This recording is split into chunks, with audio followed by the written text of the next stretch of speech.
आवश्यकता और संतोष का संतुलन।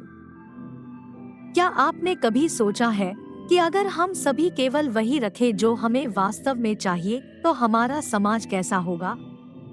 आइए इस खूबसूरत विचार को गहराई से समझते हैं। जब हम अपनी जरूरतों की सीमा को समझते हैं और उसे ही अपना लेते हैं, तो हम जीवन में सच्चे संतुष्टि की ओर बढ़ते हैं। यह विचार न केवल हमें व्यक्तिगत रूप से समृद्ध बनाता है, बल्कि हमारे समाज को भी अधिक न्यायपूर्ण और समान बनाता है।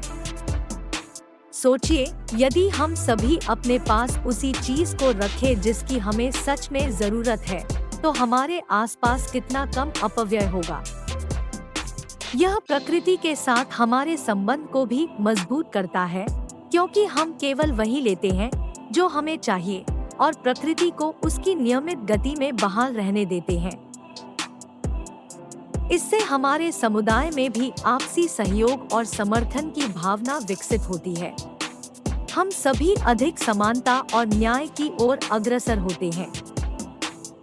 इसका मतलब यह भी है कि हम एक दूसरे की जरूरतों को समझने और उन्हें पूरा करने में अधिक सक्रिय रूप से भाग लेते हैं।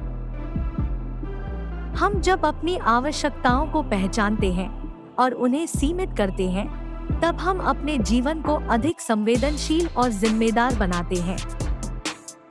यह विचारधारा हमें यह भी सिखाती है कि सच्ची खुशी और संतुष्टि किसी वस्तु में नहीं, बल्कि हमारे भीतर ही होती है।